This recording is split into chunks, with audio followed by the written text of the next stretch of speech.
Hey, I'm live. It is 8:31 and gonna give it a second. See if we can build some interest here. Hope we got some people out there.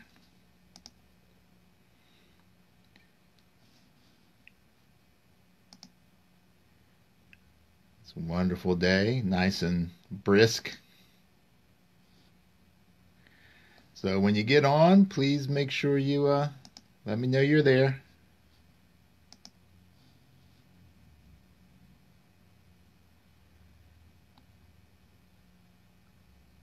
All right. Well, this is going to be rebroadcast, or it's going to stay up on the Facebook page. So, make sure if you're coming in late to this, make sure that you leave some comments.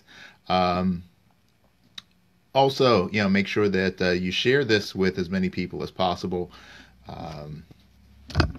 Both this current video, the catalog stuff, and I got a couple other ones coming up. Hi, Carol. I'm ready to focus too. All right, we'll give it a couple seconds here.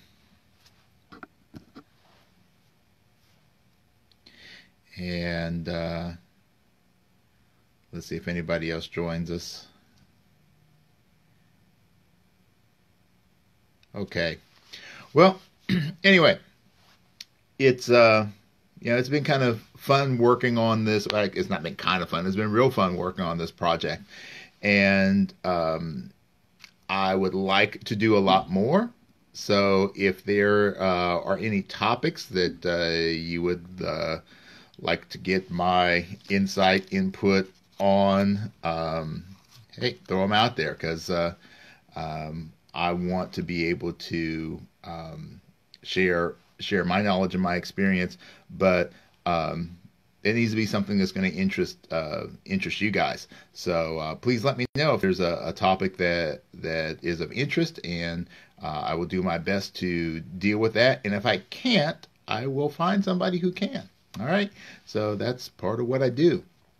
So all right, we'll give it one more minute and or less, and we'll get going. Just to recap, we've talked about the importance of starting small and building our focus step by step. We've talked about the importance of exercise or movement in developing our focus. We've talked about diet, how what we eat, what we drink, what we consume has an effect on our brain and our ability to focus. I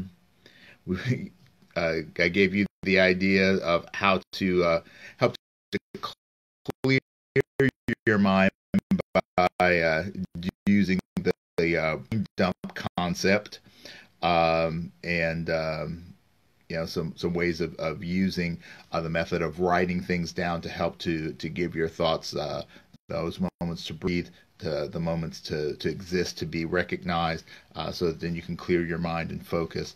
Also, how you can use a brain dump as a prioritization tool. So those are just all little cool tips and tricks that cover 1 through 4. This one is number 5. This is supposed to be my last one on this series, but after some thought, I think I might give a bonus video next week about something else. So yeah, we'll see. If there's enough love out there, enough interest in this, then I'll throw one more out there to you, which is actually really cool. So I'm going to do it anyway. So let's go ahead and get started. And today we're just going to talk about breathing. And the breath is such an interesting thing, because as I often talk about in my Tai Chi and Qigong classes, your breath is the one metabolic function that both works automatically, and then that can also be consciously controlled. So and because of its relationship, the relationship in the body, the way the systems work, your breath is able to affect a variety of different aspects of your being, your physical and your emotional, mental being. So what we're going to talk about today is the breath. So when we think about breathing, well, most of us don't think about breathing, and I think that's probably part of the problem. When we think about breathing, there are two fundamental ways that you can breathe. And the first one is what we often refer to in Chinese martial arts and health practices as Buddhist breathing. Buddhist breathing is when you as you inhale, your stomach, your abdomen distends, so it kind of pushes out, and when you exhale, it contracts. Okay, this type of breathing lends itself to relaxation. So when you need to calm down, this is the type of breathing that you're going to want to use. The other breathing is called reverse breathing, or sometimes called Taoist breathing, or pre-heaven breathing. And for that, when you breathe, you contract the abdomen. So as you're inhaling, you pull in a little bit, and then as you exhale, you push out a little bit. This is what your body naturally resorts to when you're trying to move energy, when you're trying to express force, power. Okay, so if you try to lift something heavy, push something, your abdomen will naturally push out. And this is one of the reasons why a lot of times when people are trying to lift or push something really heavy, they get hernias, because they're applying so much pressure outward to the abdominal region that the muscles begin to rip. Okay, so it's important to understand that these two breathing methods, you can consciously choose how you're going to breathe, and they create a specific change in your physiology and your psychology. Right? So the abdominal breathing, deep breathing, sometimes called diaphragmatic breathing, right? It's going to create a more calm sense, as long as it's a deep breath, right? You don't want to breathe thoracically, right? So when you breathe up here, when the chest is, then energy is going to come way up, right? And that's really not good if you've got high blood pressure or heart conditions, stress and things like that. Okay, so we want to make sure that the breath is deep, even if it's in the reverse breathing sense. You still want to make sure that it's a nice, deep, and full breath. Okay, so when we think about how the breath works in with our focus, it really has to do with something called the vagus nerve. The vagus nerve is this huge nerve system that runs through our body. It's part of the parasympathetic nervous system, right? So you have the sympathetic nervous system, you have the parasympathetic nervous system. The sympathetic nervous system, that is your fight or flight, right? So that's the side that gets all worked up when you get stressed out. Okay, the parasympathetic, that's your calm, that's your chill. Okay, so when you're getting a little fired up, finding it hard to focus, you want to make sure that the parasympathetic nervous system is being activated, and that vagus nerve is crucial to it, because it basically runs from your brain all the way through the abdomen. Okay. And it affects your digestion, it affects your heart rate, it affects your breathing. So all these different things are connected to that vagus nerve. And the act of doing deep breathing helps to stimulate the nerve. And when that nerve is stimulated, it releases a neurotransmitter. And that neurotransmitter is acetylcholine. And what that neurotransmitter does is it helps increase our focus, and it helps to calm our body, right? So it also helps to reduce our anxiety, right? So when we get that nerve going, right? when we are helping to stimulate the secretion of the neurotransmitters, everything just kind of falls into place. And this is one of the reasons why even the people that are dealing with things like depression or anxiety can respond well to meditation, right, and focused breathing, even when things like medications like antidepressants and stuff don't have a huge amount of impact on their mental state, right? So just this deep breathing.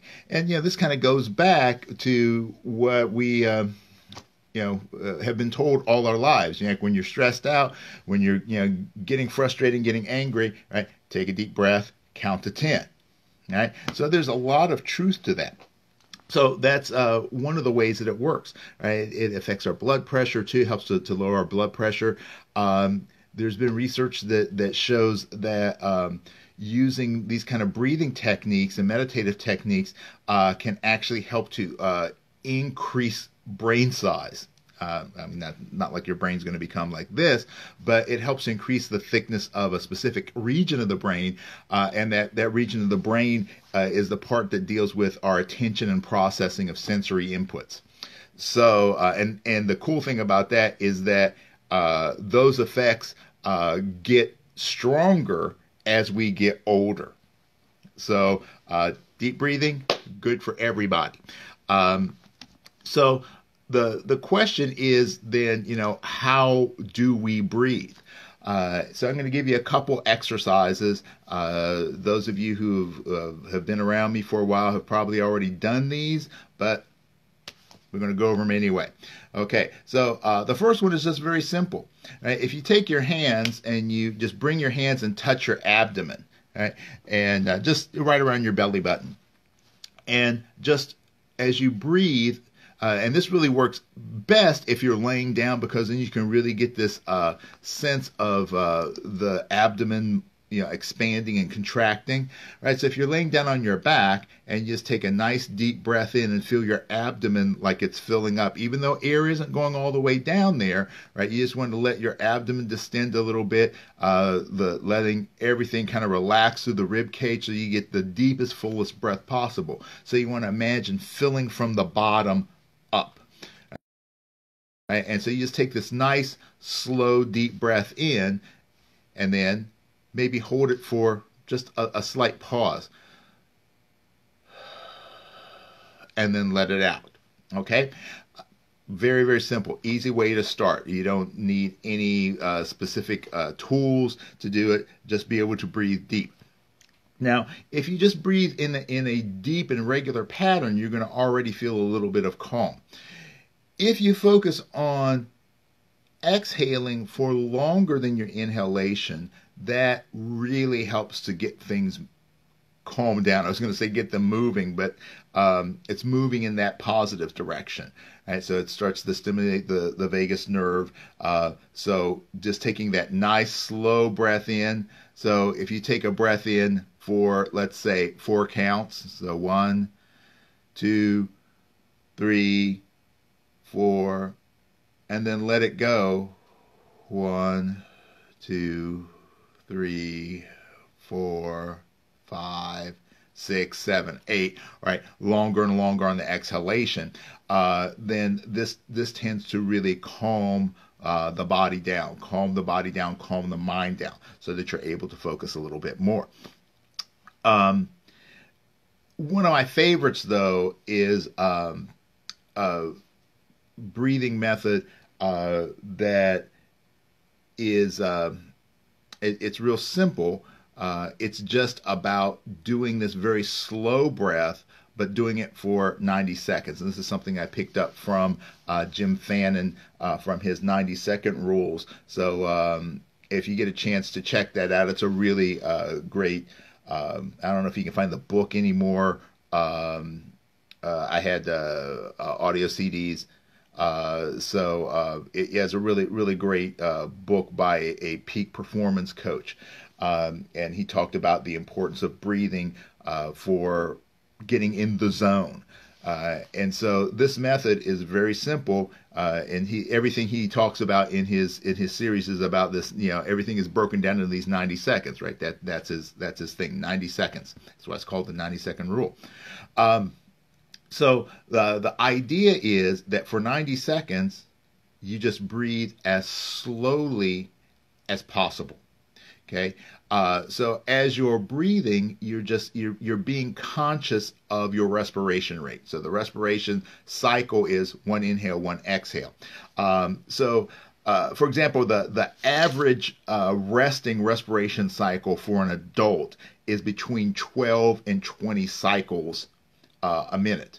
Okay, so that means you're inhaling, exhaling between 12 and 20 in the resting rate. So the goal for this is to get that number way down. All right, so if we can get that down, to 6, a lot of people who are serious meditators can get their respiration rate down to 4 cycles per minute. Some can get it even lower than that.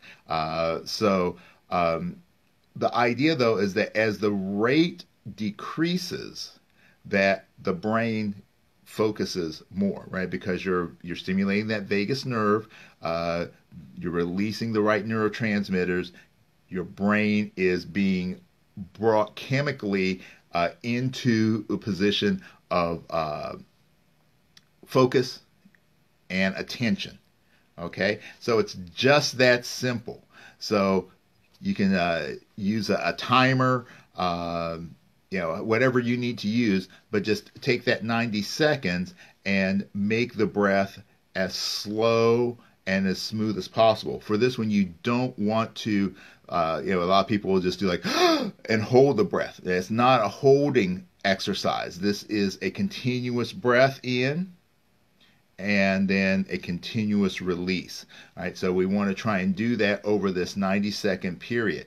All right, so what I challenge you to do is to try this. Next time you have something that requires your focus, just take 90 seconds beforehand, do this simple breathing exercise, and see if it helps you. All right, so the importance of breath, controlling our breath and using it in conjunction with our meditative practices. This is one of the simplest, and because it's so simple, people don't give it enough respect and basically ignore it. So this is probably, and I saved this one kind of for last or next to last, because I want to build into this, but this is the one. Out of all the other ones, your food and your other strategies, okay, those are all great, and to me they're kind of like the icing on the cake. But this is the one that if there's one thing that you can and should do to increase your focus, this is it. It's just learn how to breathe, learn when to breathe. Okay, so we talked about using that very deep breath, the abdominal breath, that helps to relax and calm to create our focus. You can actually use the reverse. So if you're feeling like you're mentally a little drained and down and you need to increase your mental energy, then you just reverse the breathing. So you use the reverse breathing, right? So as you inhale, pull in, and immediately you should feel like energy's coming up. So again, I caution you on this one, if you have a lot of stress or anxiety, things like that, don't do this one too much, or actually don't even do it at all if you're really feeling a little wired, because it can give you a jolt. So you can't go wrong with the diaphragmatic breathing. Right? That's definitely your go-to in all cases. So the breathing is so important. There's a direct correlation between breath and meditation practices. And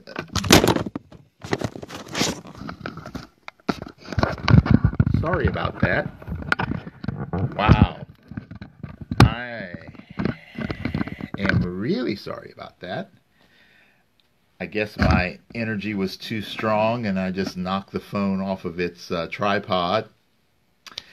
Stuff happens. So anyway, there is a direct correlation between meditative practices, respiration rate, and our brain activity. And this is the stuff I'm going to talk about in depth next week, if you'd like that.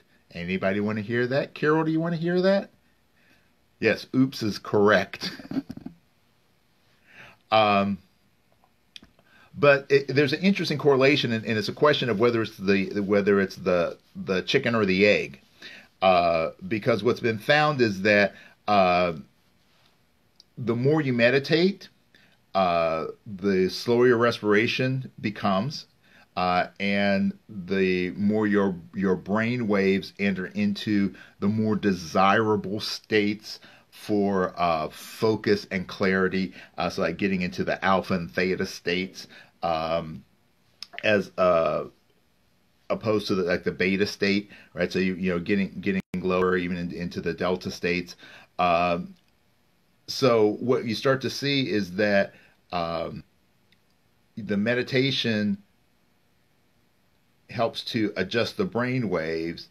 It also lowers the respiration. But when you understand that it's a cycle, that you can use just your breathing then to enter into that meditative state, which affects your brain waves.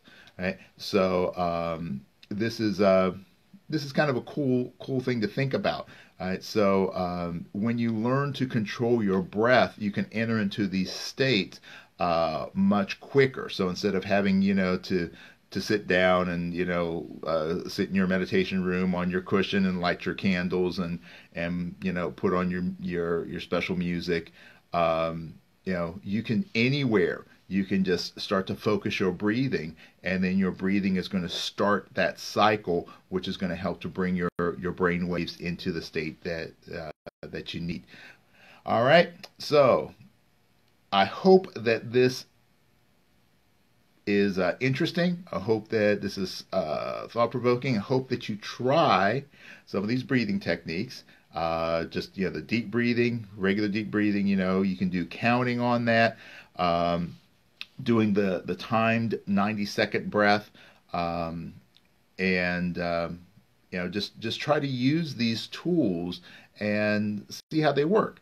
And please, oh, hey, cool, thanks. Next session is going to be next Tuesday. Everything is the whole back catalog is on my website, dowellness.com.